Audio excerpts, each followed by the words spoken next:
Salut tout le monde, aujourd'hui petit tuto application pour le contrôle de la pompe Nero 3 Mayai que j'ai mis en route en juillet sur mon Aquatlantis 30 litres. Avant de commencer, je vous invite à vous abonner, à activer la cloche pour suivre nos différentes actualités et également nous suivre sur Facebook et lire les articles complets sur le site internet. J'en profite également pour vous présenter le site Eau Douce que nous avons lancé récemment, le site Aquanews, si vous êtes également passionné d'eau douce.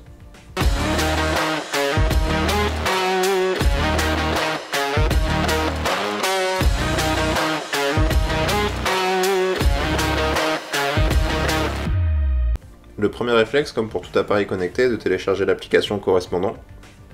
Donc ici elle est commune avec les éclairages de la même marque, c'est l'application MyAI.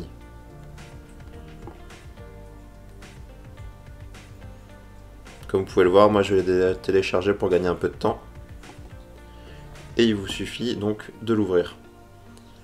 À l'ouverture, il vous indique de vous connecter, d'activer la connexion Bluetooth.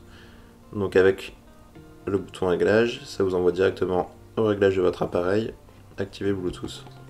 Une fois que c'est fait, sur le menu d'accueil, donc là vous voyez que j'ai déjà mon Hydra 26 qui est connecté, le petit plus, cherchez le type d'appareil que vous cherchez, donc là c'est une Nero, mettre un nom, donc là c'est pour le Cubus,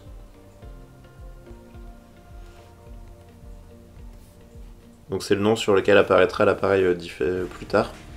Donc si vous en avez plusieurs, vous pouvez mettre pompe arrière droite, devant gauche, côté, peu importe.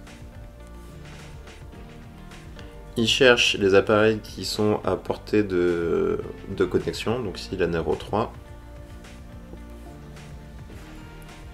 Il cherche la version de firmware, donc du logiciel correspondant à la pompe, et il se connecte automatiquement.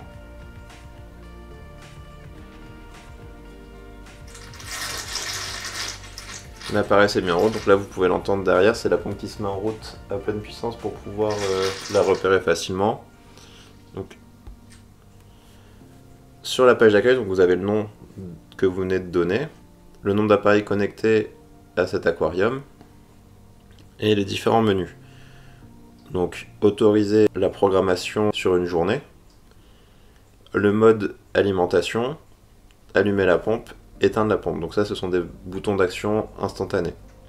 En dehors de ces 4 boutons d'action sur la page d'accueil dashboard, vous avez également la page flow qui vous donne l'état actuel de la pompe et également le programme qui lui est implémenté sur 24 heures. Donc de 0 midi, minuit.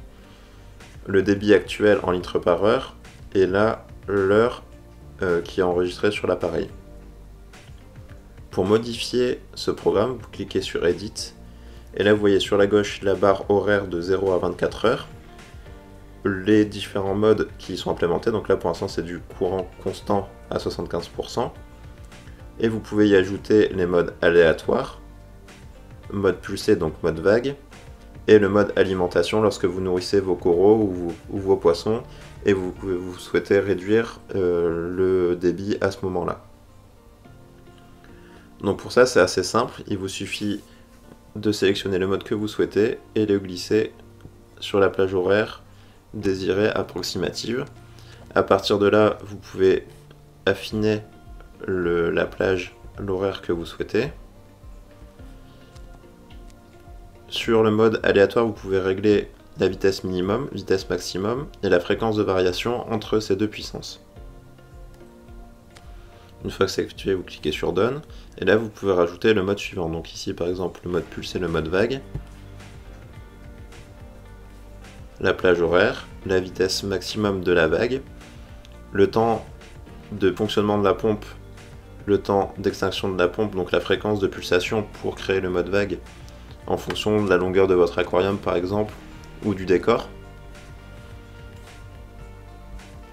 Le mode alimentation lui est assez simple, la plage horaire et la vitesse maximum pendant cette période-là.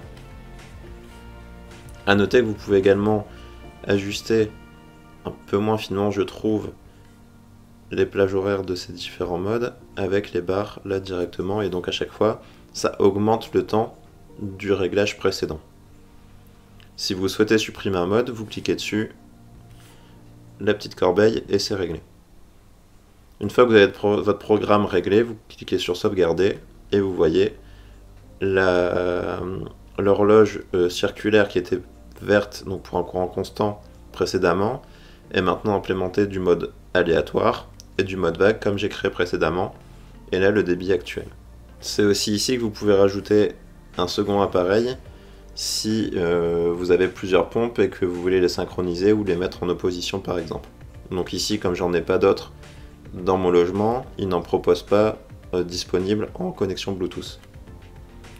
Vous avez également le menu settings, donc paramètres, qui donne accès au réglage de base de l'appareil, donc par exemple renommer le groupe d'appareils correspondant à votre aquarium, le système d'unité, donc par heure ou gallon, la date, l'heure, le créneau horaire, les appareils connectés à cet aquarium-là.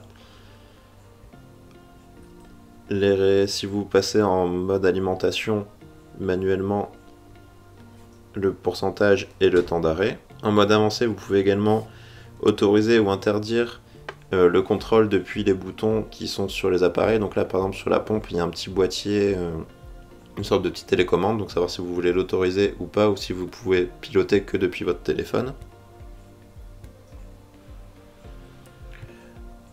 Là, si vous souhaitez faire un retour usine des appareils qui sont connectés à votre téléphone, et également une petite FAQ en anglais si vous rencontrez un problème et que vous souhaitez trouver la réponse depuis l'application, ou chercher une solution à votre problème sur la page Aquaillumination. Petite option de personnalisation depuis le dashboard.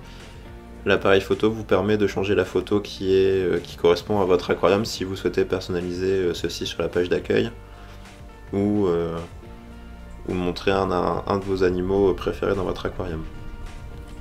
Et enfin, sur toutes les pages, vous avez le bouton avec les 3 lignes en haut à gauche, ça vous permet de passer d'un appareil à un autre. Voilà, c'est tout pour moi sur ce tutoriel Mayai Nero 3. Je suppose que pour la Nero 5, les options sont les mêmes. Et j'espère que je peux répondre à vos questions si vous en avez, ou si vous avez rencontré un problème, que cela clarifie le tout. Moi, pour l'instant, depuis le mois de juillet, j'en suis très satisfait sur le 30 litres. C'est vraiment une pompe versatile qui permet vraiment d'adapter son brassage en fonction de ses besoins et surtout des besoins de ses coraux.